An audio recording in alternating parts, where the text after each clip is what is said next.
Welcome to Culottes with Culotti. I'm your host, Harry Wendorf, with my co-host, And I'm Michael Williams. Yes, and with us, as always, is the lovely Mr. Andrew Culotti.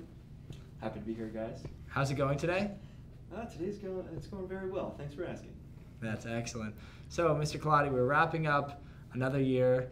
You're teaching U.S. history. You're teaching AP Gov. Is this year any different from years in the past? How's it looking in comparison? Every year as a teacher, you start to learn. You learn different things. You try out different things, and you get a little more comfortable. And being the second year I've taught both of the classes you mentioned, I'd say even more comfortable this year. And are there any changes coming for you in the coming years in terms of like education or what you want to do in the classroom? Well, some of the classes are changing for me. Okay. For next year, I'm gonna lose U.S. history, but I'll be teaching humanities next year, and along with AP Gov and my Flex history class. That's big. Oh, excellent. So moving on from the question portion, we're going to move on to the namesake of the show, Culottes with Culotti. So, Mr. Culotti, we have two different flavors. We've got red flavor. We've got yellow-orange flavor. Which one would you like? I think the safe bet is red flavor. Red flavor? All right, it's all yours. Well, thank you. There you go. What's SC stand for on this? Strawberry? Is it the little writing, the barista drop down? All right, me and Mike will be sharing yellow flavor, Of course. in a classic American sharing straw manner. It's delicious. Now, you probably get the colada joke a lot, I'm assuming. I've never actually heard that before. No, never? When you guys brought this to me, I was really surprised. And, and it was the first time I'd heard anybody bring that up. We were very excited at the prospect of having a food Yeah, no. that goes with your name. It's a dream come true. Excellent. So, tell us about, what's your opinion on this flavor? You know what? Really what I taste is sugar more than Okay. anything else. Wow. Is it like a strawberry sugar or a cherry sugar? Probably strawberry, but yeah, mostly sugar. This is like a mango. This is a mango. There might be a little pina in this, perchance, some pina perchance. It's very possible. Needless to say, I'm a fan. So do you not frequent Dunkin' Donuts often, or because you're a New England guy, so like Dunkin' Donuts being like one of the main New England go-to hubs, are you not a? Yeah, I don't drink coffee, so Uh-huh. So I don't find a lot of reasons to go to Dunkin' Donuts. What about the namesake donuts? Are you a fan of? Let's talk about breakfast foods. Okay. Do you like breakfast foods? Like what do you enjoy to eat in the morning? In the morning, I'm a yogurt guy. I think special occasion, egg and cheese sandwich.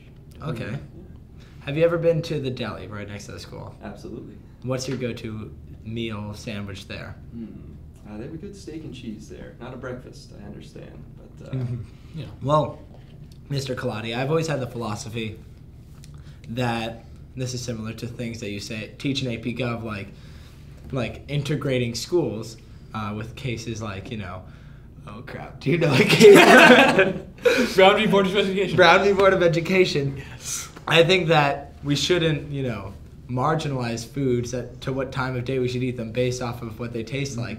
I like having spaghetti in the morning. I like having a bowl of cereal at night.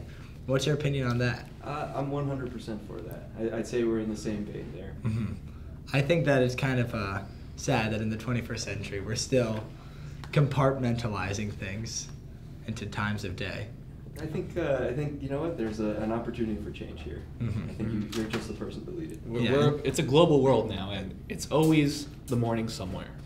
Exactly. That's how I would like to introduce my AP Gov project. I'm just going to be eating breakfast in front of you. Okay. I Yeah. think we need to deepen the level of analysis. Okay, Yeah. so like a deep dish pizza. Okay, that's exactly what I was That's talking about.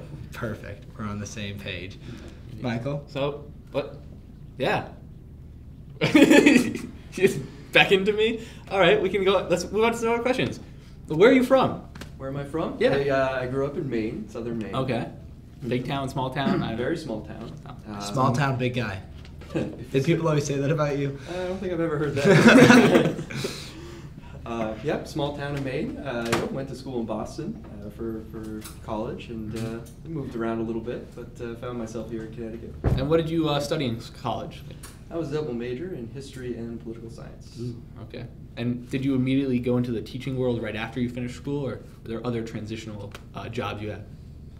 Right after I graduated, I worked in information technology, and it was a good way to pay the bills. But ultimately, decided that it wasn't for me. Started taking grad school classes in lots and lots of different subjects: public policy, environmental policy, and really settled on history. So I went back to get my master's in that. Okay. And did you ever want to go into like the political scene and actually work like in Washington? I don't think I ever wanted that. That's a level of intensity that I don't know if I'm really suited for. Okay. What about local? Anything? Local politics? Yeah. What's your opinion on those? Do you think we would ever see Mr. Colati run for head of Department of Sanitation? Maybe not that specifically. I don't know. Someday, maybe. I could see myself getting involved in local politics. If not as a candidate, definitely as a voice. Yes. A voice of the generation to come. I'm Harry Wendorf. And I'm Michael Williams. This has been Mr. Colati. And I think, as we can tell, let's debunk the rumor right now, just basing off of volume left in his drink. Mr. Colati hates culottes. And this is our Duncan story. Hashtag my Duncan. America runs on Duncan. Did we get that for our sponsors? We're good? We're good?